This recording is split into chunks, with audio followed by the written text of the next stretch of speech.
There are families in America whose history was never written in books, because it was buried beneath blood, stone, and silence. The Sinclairs were one of them. Section 1. In the shadow of the Appalachian Mountains, where fog clings like memory and the land swallows what it cannot forgive, there was once a family whose influence seeped into the roots of America like rot into old wood. You weren't supposed to know this name, Sinclair.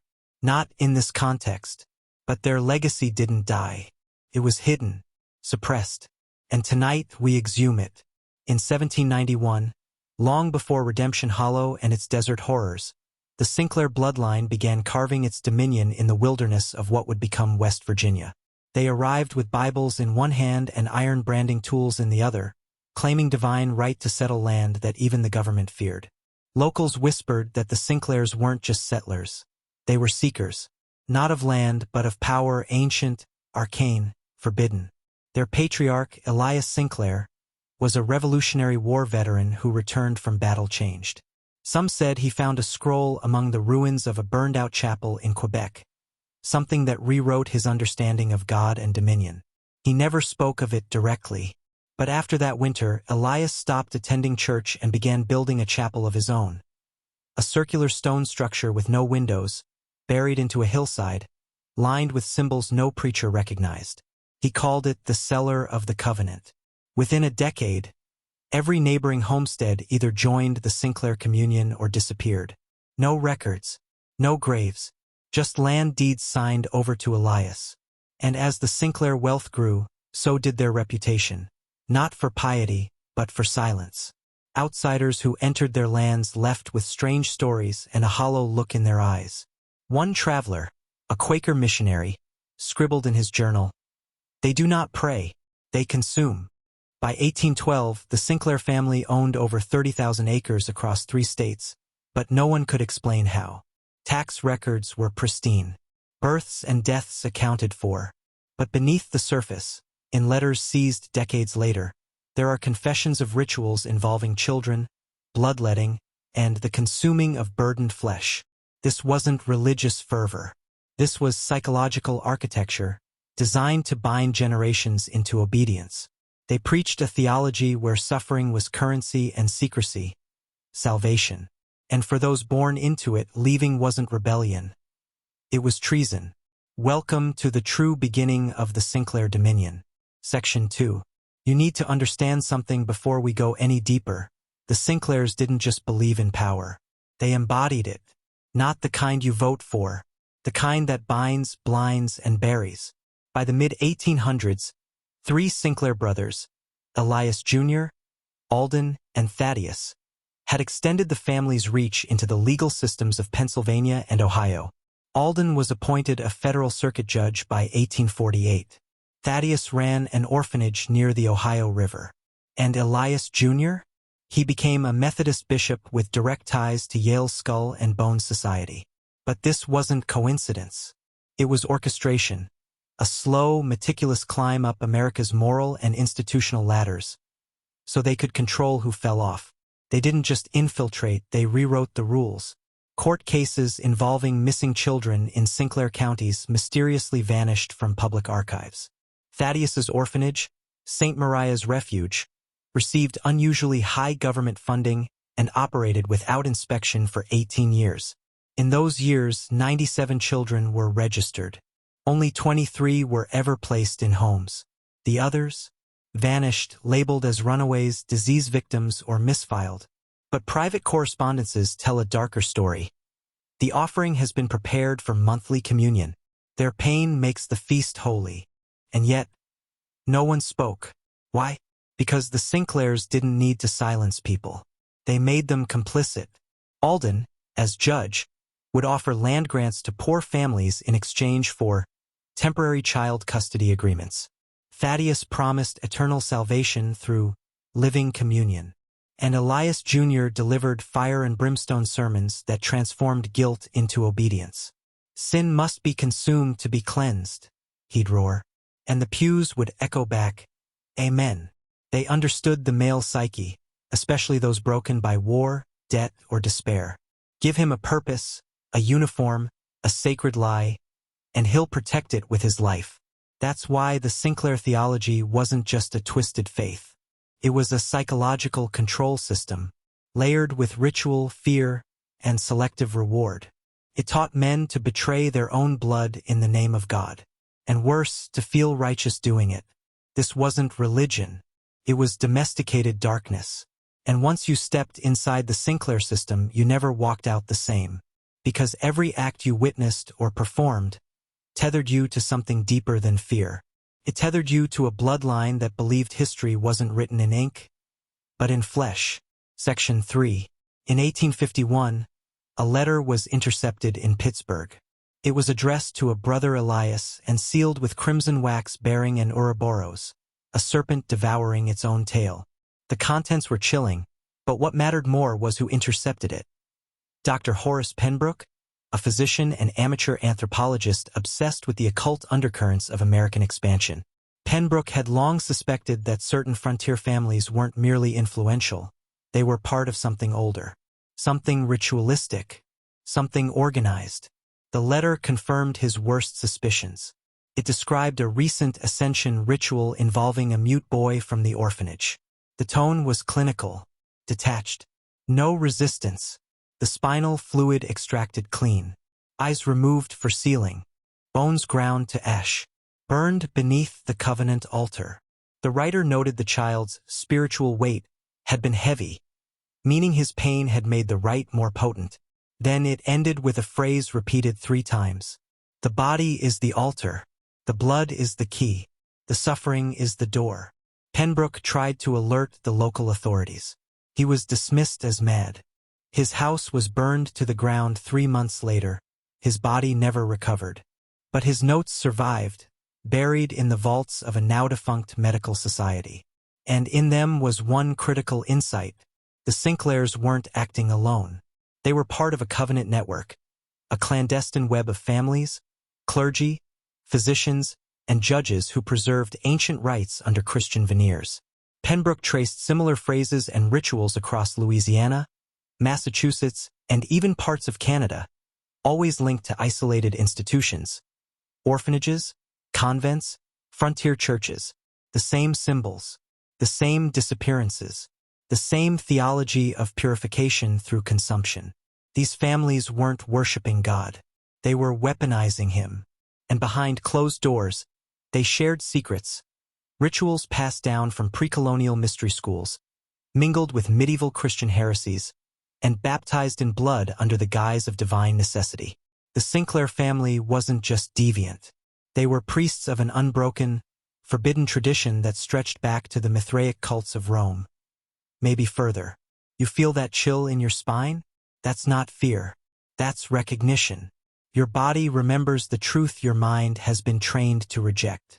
Because once you accept that this history existed, you realize what else they've hidden. And that's when the descent truly begins. Section 4. Redemption Hollow was never meant to appear on maps.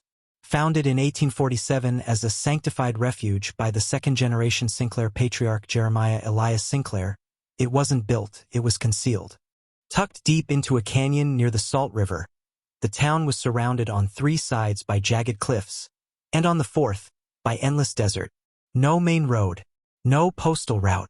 Only those invited by the Sinclair congregation could find it, and even fewer left. To the untrained eye, Redemption Hollow resembled any other frontier outpost. A modest church, a mill, several homesteads, and smiling children with ash-stained cheeks. But every building was connected by subterranean tunnels, every church hymn encoded with ritual invocations, and every settler handpicked through a vetting process that required confession, property forfeiture, and absolute obedience. It was not a community. It was a controlled environment. Jeremiah didn't preach from the Bible. He rewrote it, line by line, word by word, forging what he called the Crimson Testament. His doctrine centered not on Christ's mercy, but on Christ's sacrifice as a template for power. He taught that every sin carried energy, and that the suffering of the sinner could be transmuted into spiritual currency, but only through ritual pain, ritual blood, and ritual consumption. And so, the town became a factory for redemption, one where pain was processed like wheat, and human beings were reduced to theological ingredients. Every chamber under the church had a purpose. One for confession, one for cleansing, one for communion, and a room with a pit they simply called the well, where the remains of the unworthy were fed back into the earth. The terrifying part? No one questioned it, because Jeremiah understood something the modern world has forgotten: that psychological control is most effective when cloaked in salvation. He gave his people certainty, structure, a place in a grand cosmic design, and in exchange, they surrendered everything: family, flesh, and soul. It wasn't madness. It was engineering, ritual, doctrine, architecture, all designed to strip a man of his autonomy and rebuild him as a vessel of obedience. You think you're immune? You're not. That's the illusion modernity gave you. But what the Sinclairs built in Redemption Hollow / it's still alive. Different name, different tools, same method. And it's not waiting in the shadows. It's watching you. Section 5. Jeremiah's rise to power was no accident. From a young age, he demonstrated a terrifying mastery of psychological manipulation and control. Traits honed beneath the unforgiving weight of his father's shadow, but evolved into something far darker. As a boy, Jeremiah's games with other children were less about play and more about training. Tests of obedience, loyalty, and fear. One such game involved the so-called purity trials, where children were accused of imaginary sins and forced to endure humiliations or physical punishment to cleanse their souls. Those who resisted were marked, watched, and ultimately disappeared. The lessons were brutal and unforgettable. Disobedience meant death, and death was a pathway to salvation. By the time Jeremiah assumed full control of Redemption Hollow, his doctrine had morphed into a system of absolute dominance. A theocratic regime where sin was not just a moral failure but a physical contamination to be excised through pain, blood, and sacrifice. Public confessions became orchestrated spectacles, reinforcing his power over the community's collective psyche. He preached that true salvation demanded complete consumption, a literal feast on the flesh of the spiritually impure, which he claimed purified both the sinner and the faithful. This perversion of communion wasn't metaphorical. It was grotesquely real. Jeremiah's sermons entranced the town, blending hypnotic cadence with theological terror, making the unspeakable seem divine. He justified ritualized murder as a holy duty, and the community's complicity became their armor.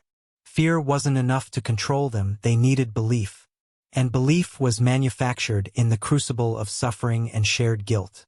The underground chambers beneath the church became places of unspeakable horrors. Torture, bloodletting, preparation, and the final ritual consumption that bound the townspeople in a dark covenant. Each disappearance was catalogued, each soul cleansed in the name of purity.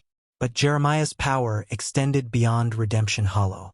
Through marriage alliances, strategic adoptions, and a network of loyalists, the Sinclairs infiltrated local governments, law enforcement, and religious institutions, all under the guise of piety and community service.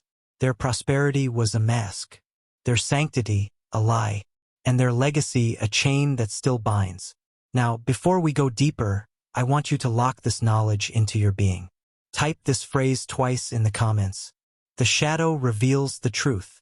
Repeat it. This is more than an engagement tactic. It's a symbolic step. It signals your willingness to see beyond the veil, to carry the weight of forbidden knowledge, to awaken, because from here on, the path only gets darker. Section 6. You repeated it. Good. That phrase is your key to seeing the machinery beneath the facade. The Sinclair family's true power wasn't just in their brutality, but in the way they manufactured belief, turning terror into faith and faith into submission. Consider the psychology. Human beings crave meaning. When fear threatens to shatter a community, meaning becomes a bomb, even if that meaning is a lie. Jeremiah Sinclair knew this well. He didn't merely terrorize.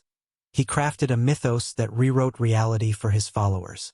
The Crimson Testament was less a scripture and more a psychological manual. It leveraged archetypes of sacrifice and purification, transforming basic human needs for connection and redemption into tools for domination. The town was locked inside a narrative where every act of cruelty was sanctified, every death justified, and every silence compulsory. Within Redemption Hollow, surveillance was absolute. Children were trained as informants, inculcated to report sins before they could grow into rebellion. Neighbors spied on neighbors. Family loyalty was weaponized to enforce the will of the Sinclairs. The boundaries between self and collective blurred, and autonomy withered under the weight of ritualized obedience. The Sinclair cult's methods anticipated modern psychological warfare, isolation, fear conditioning, ritual reinforcement, and the creation of an us versus them mentality. It was a closed system, self-sustaining and brutally efficient. Worse, their influence seeped outward. Corrupt judges dismissed accusations. Lawmen were either Sinclair loyalists or bought men. And the press? Stories about disappearances were buried, discredited, or never printed. The Sinclairs weren't just a family. They were a shadow state operating within the American frontier, wielding ancient rights with modern cunning. This is not just history. It is a blueprint. And if you know where to look, you'll see echoes of the Sinclair system in today's institutions, in cults of personality, in the manipulation of fear, in hidden networks controlling justice and faith. You might think you're free. You are not. The power they wielded centuries ago still courses through unseen veins beneath our society.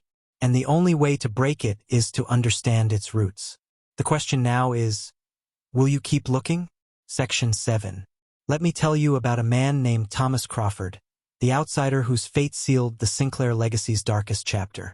A merchant by trade, Crawford was no stranger to the rough edges of frontier life. But what he found in Redemption Hollow was beyond anything he'd seen.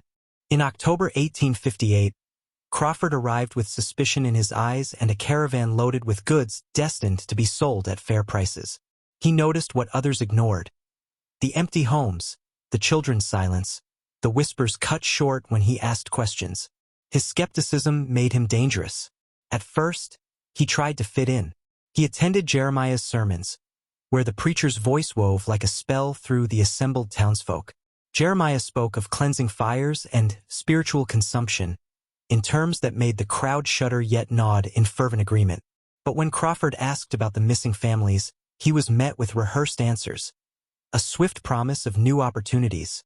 A quick dismissal of rumors as frontier hardships. Something was off. The sheriff shrugged. The merchants fell silent. One stormy evening, seeking shelter from a sudden desert wind, Crawford found a narrow cellar door hidden behind the altar of the church. Curiosity overpowered caution. Descending into the darkness, he stumbled into a nightmare. Iron shackles lined the walls, strange tools gleamed under flickering torchlight, and the air reeked of decay and despair. His footsteps echoed in a labyrinth of tunnels carved beneath the church, where he found preparation rooms with surgical precision, bloodstains that no water could erase, and a communion table etched with names, 31 souls cleansed in the name of salvation. Before he could react, Jeremiah's voice thundered from the shadows. "Brother Crawford, you have lost your way." And suddenly, Crawford realized escape was impossible.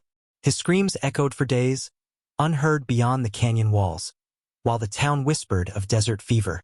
But Crawford's fate was the proof the Sinclairs needed. They weren't just a family. They were executioners cloaked in sanctity, transforming murder into ritual, flesh into sacrament. His disappearance marked the turning point. After Crawford, no outsider questioned Redemption Hollow again. The system tightened, the rituals deepened, and the Sinclairs' grip on power became absolute. And yet, these horrors were always hidden in plain sight. Because you see, the darkest evil is the kind that wears a mask of righteousness. And that is the legacy the Sinclair family perfected. Section 8. Now imagine this. A community where murder is rebranded as mercy, where cannibalism masquerades as communion, and where the flesh of the condemned is consumed in the name of salvation. This was not mere myth or madness. It was the daily reality beneath Redemption Hollow's stained glass windows. Jeremiah's Crimson Testament declared that sin was a tangible contagion, a poison residing in the body and spirit. Only through complete consumption, the literal ingestion of flesh from the spiritually impure, could the community cleanse itself. Every act of violence was ritualized, sanctified by scripture twisted beyond recognition. The monthly covenant feast, was Redemption Hollow's most sacred ceremony. The entire community gathered in the cavernous underground chamber, lit only by flickering candles. Jeremiah led prayers invoking ancient rites, while the bodies of the cleansed were prepared with meticulous care. Ruth, the family's matron of logistics, oversaw the kitchen where flesh was preserved, cooked, and portioned like holy relics. This was no accident. It was a system of shared guilt, a psychological bond forged through collective participation in unthinkable acts. Eating the flesh wasn't just survival. It was communion with power.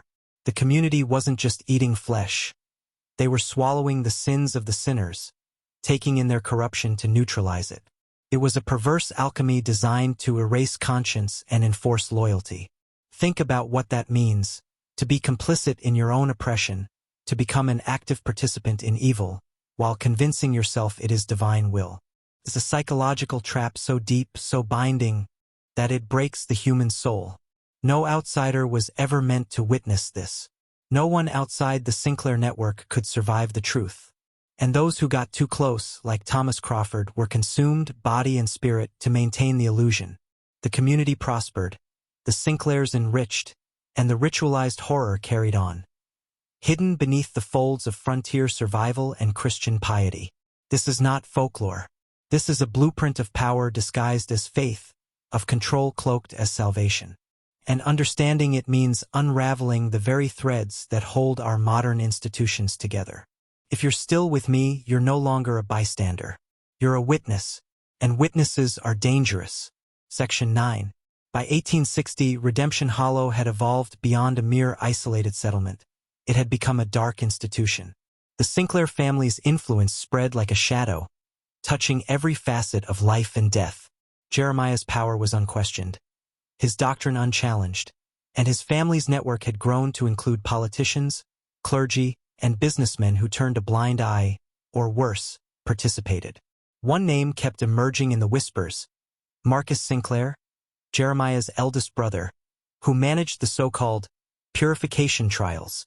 These were mock trials held in the dead of night, where the accused faced charges ranging from heresy to spiritual contamination.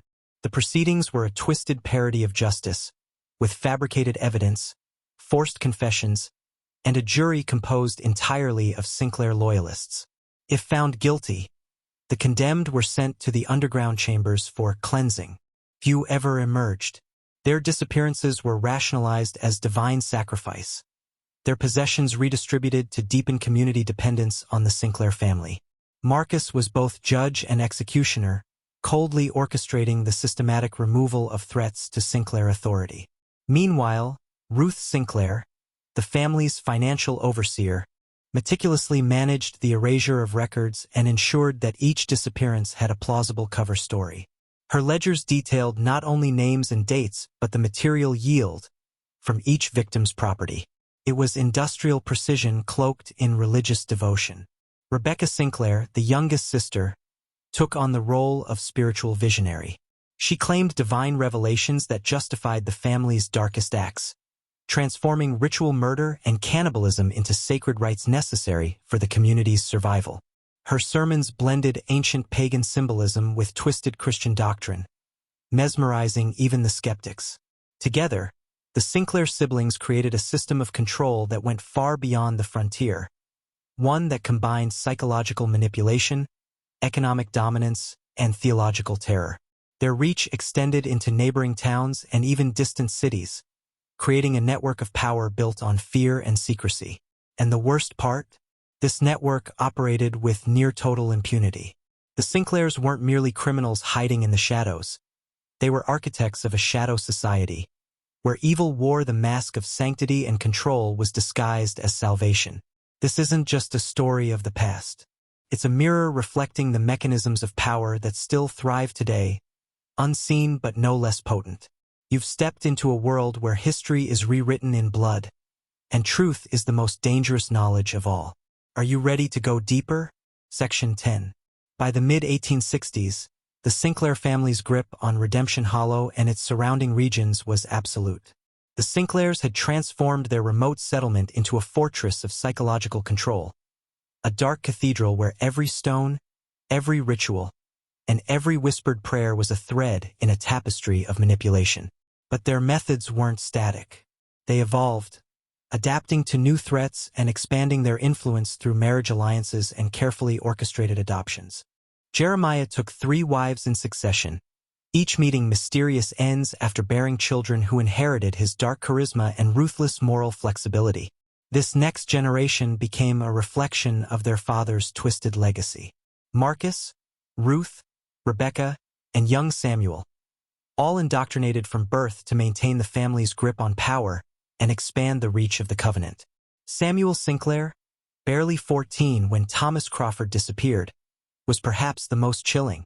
Unlike his older siblings who managed logistics and finances, Samuel possessed an uncanny psychological acuity. He understood fear and obedience as forms of currency, mastering the art of recruitment and surveillance. Samuel created a network of juvenile informants, children groomed through bribery, intimidation, and twisted lessons in purification. He organized mock trials and punishment ceremonies, teaching the town's youth to view suffering as a sacred rite, necessary for spiritual cleansing. By 1865, Samuel commanded this juvenile network with terrifying efficiency. The children became both watchers and enforcers, reporting suspicious behavior among neighbors and even their own families. This ensured total control over every household, every secret, every act of rebellion snuffed out before it could take root. Underground tunnels beneath the church expanded into a labyrinth, chambers for interrogation, execution, and preparation of human remains. The infrastructure became industrial, surgical, and chillingly efficient. The covenant meals grew into elaborate ceremonies, blending religious ritual with grotesque feasting. Murder wasn't just tolerated, it was sanctified. Cannibalism wasn't just survival, it was communion. The Sinclairs had built a kingdom of control, one that was self-sustaining, brutal, and utterly hidden beneath the veneer of frontier piety. And yet, despite all this darkness, a flicker of resistance existed. Because no matter how deep the shadow, light finds a way. Section 11. Into this unyielding darkness came Margaret Riley, a 24-year-old schoolteacher from Boston whose arrival would challenge the very foundation of Redemption Hollow. Educated, independent, and unafraid, Margaret's presence was a crack in the fortress of Sinclair control. She came seeking healing after the tragic death of her fiancé in a mining accident. With her Eastern education and unyielding spirit, she was determined to rebuild lives, starting with the children of the frontier. But Redemption Hollow was no ordinary town, and her light quickly drew the attention of the Sinclairs. Margaret saw what others ignored: the strange silences, the fearful glances, the absence of joy beneath the forced smiles. She noticed children flinching when the preacher's voice boomed, women slipping past the church with eyes downcast, and men whose conversations froze the moment a stranger approached. Her inquiries were met with thinly veiled threats, whispered warnings, and carefully constructed lies. But Margaret's resolve only hardened. She began teaching the children to question, to think, to see beyond the rituals. She gathered stories, whispers of disappearances, rumors of underground chambers, tales of sacrifices disguised as salvation. The Sinclairs responded with cold calculation. Jeremiah's sermons grew more fervent, preaching about the dangers of rebellion, the necessity of sacrifice, and the poison of doubt. Marcus intensified the purification trials, targeting those who dared to listen to Margaret's lessons. Ruth ensured cover stories proliferated, erasing any trace of missing persons. Rebecca's prophetic messages became more chilling, painting Margaret as a vessel of corruption, a threat to the covenant's purity. Samuel mobilized his juvenile network, turning the children against their new teacher, teaching them that betrayal was the worst sin. Her story marks the beginning of the unraveling, the first flicker of light in a place built on shadows. This is where history turns, where secrets begin to bleed. Are you ready to witness the collapse? Section 12. Margaret Riley's defiance sent ripples through Redemption Hollow, unsettling the delicate balance of fear and control the Sinclairs had painstakingly built. Jeremiah's sermons turned from commanding to desperate, his voice rising to a fevered pitch as he condemned dissenters as agents of darkness. But the seeds of doubt had been planted. The purification trials intensified, now more brutal and public, as Marcus and his enforcers sought to silence the growing unrest. Those accused faced not only imprisonment but ritual humiliation designed to break their will. Families were torn apart, friendships shattered by suspicion. The town's very fabric began to unravel. Margaret's lessons ignited a quiet rebellion among the youth. Children who once delivered reports to Samuel's network started whispering questions and sharing forbidden knowledge in secret gatherings. The underground tunnels, once a prison of terror, became the site of hushed meetings plotting escape and resistance. But the Sinclairs were ruthless. Ruth's ledger grew with chilling precision as more families vanished under the cover of night. Rebecca's sermons twisted further into dark prophecy, warning of divine retribution against traitors. Samuel tightened his grip on the juvenile informants, turning brother against sister, friend against friend.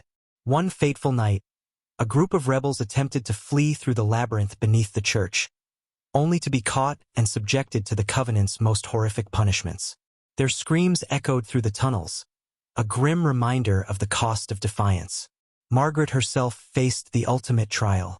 Captured and dragged before a shadowed council, she was offered a choice: submission or purification. Her refusal sealed her fate. Yet even in her final moments, Margaret's courage sparked something profound. Her story passed from whispered legend to defiant truth, a crack in the Sinclair legacy that would grow with time. The cycle of terror was far from over, but the foundation had been shaken. The darkness that once seemed impenetrable had shown its first fracture. And now you stand at that fracture's edge. Will you peer inside? Section 13. The aftermath of Margaret's fate rippled through Redemption Hollow like a silent earthquake. Fear reasserted its dominion, but beneath the surface, something was shifting. A subtle transformation fueled by the cracks her resistance exposed. Jeremiah's sermons grew colder, more mechanical. The charisma that once held the town spellbound now carried the weight of desperation. The rituals continued, the monthly covenant feasts persisted, but a sense of unease crept into even the most loyal followers.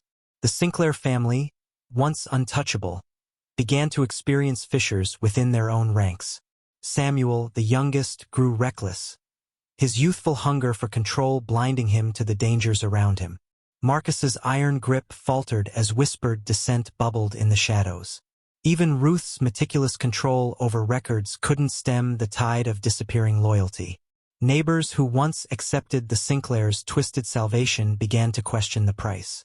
Quiet meetings in basements and barns sowed seeds of rebellion, as families grieved loved ones lost to cleansing and wondered what future awaited their children. Beyond Redemption Hollow, rumors of the town's true nature seeped into neighboring territories. Traders spoke in hushed tones of a place where people vanished and horrors lurked beneath the desert sands. While official investigations were stifled or ignored, the stories circulated among those who dared to listen. The Sinclairs responded with brutal efficiency. More disappearances, more trials, more rituals designed to tighten their hold. But the cracks remained, growing ever wider. This phase was not just a battle for control, it was a test of endurance for both the oppressors and the oppressed. The dark covenant that bound Redemption Hollow was fraying. And history teaches us, no shadow, no matter how deep, can withstand the persistent light forever. You are now beyond a passive observer. You stand as a witness to a system built on blood and silence, a system whose echoes reverberate into our present. Understanding this means seeing the mechanisms of power where others see only order, recognizing the mask's evil wears to conceal itself. The Sinclair legacy is not buried in the past. It lives in the structures that still manipulate, corrupt, and control. And now, your awareness is a threat to that legacy. Are you prepared for what comes next? Section 14. Now, the most dangerous part, the revelation of the Sinclair's legacy beyond Redemption Hollow's dusty borders. What you've witnessed is not a closed chapter, but a blueprint for power hidden in plain sight. The psychological control systems perfected by Jeremiah and his siblings were early prototypes of modern manipulation. Fear as a tool, ritual as control, secrecy as power. Their influence quietly spread, disguised beneath respectable titles and institutions. The manipulation of belief, the orchestration of public consent, and the creation of enemies to justify repression. These are the hallmarks of a system that thrives on obedience and submission. Today, look closely at the institutions that govern your life: religious orders, political machines, economic networks. The patterns are the same: subtle yet brutal enforcement of conformity, the silencing of dissent, the ritualized consumption of truth. And the Sinclair story warns you: power built on lies demands complicity. It requires that the masses not only accept deception but participate in it. Like the townsfolk consuming the flesh of their cleansed neighbors, modern systems feed on your compliance. But awareness is the first step to freedom. Once you see the threads, you cannot unsee them. This is why the Sinclair tale is dangerous knowledge, the kind that changes a man forever. Now, I want you to embed this transformation deeper. Type this phrase twice in the comments. I am the shadow breaker. This is your affirmation, your seal of awakening. By doing this, you declare your intent to see beyond illusion, to challenge the power structures that thrive on silence and fear. You are no longer a passive observer. You are a warrior in a hidden war for truth. Remember, the darkest secrets are often those hidden in the light. Are you ready to stand in that light? Section 15. This is the culmination, the final descent into truth, the last veil lifted from the Sinclair legacy. Redemption Hollow was not an anomaly but a prophecy. The Sinclair's macabre system revealed the heart of power itself. Control is born not just from force, but from the willing surrender of the controlled. When people consume their own oppression, when fear and faith intertwine so tightly that escape feels impossible, that is when true domination is achieved. The mechanisms of terror, manipulation, and sacrifice perfected by the Sinclairs echo through history. From shadowy cults to totalitarian regimes, from secret societies to the sanitized boardrooms of modern power. But there is a way out. Knowledge is the weapon to dismantle these systems. By uncovering the layers of deceit, by refusing to consume the poison served as salvation, you reclaim your agency. The Sinclair story is a mirror reflecting a timeless struggle between those who wield power in darkness and those who seek to bring it into the light. You've crossed a threshold few dare approach. You've seen how deep the rabbit hole goes, how power cloaked in sanctity devours innocence and truth alike. Now, the choice is yours. Will you walk away, forgetting what you've learned? Or will you carry this knowledge forward, becoming a breaker of shadows? Remember, the greatest threat to tyranny is a mind unwilling to bow. This knowledge is dangerous because it liberates. You are no longer just a man, you are a sentinel. Guard this truth, share it wisely, and never forget. The darkest histories are never truly buried. They live on in the structures that surround us, waiting for eyes to see and courage to confront. This is your awakening. This is the macabre history of the Sinclair family, and now it is part of yours. Stand firm. Stand vigilant. The shadows will try to reclaim you, but you hold the light, and that light will never go out. If you found this journey revealing, like, share, and subscribe. And remember to comment, I am the Shadow Breaker, twice to seal your awakening. Until next time, stay aware, stay awake, and question everything.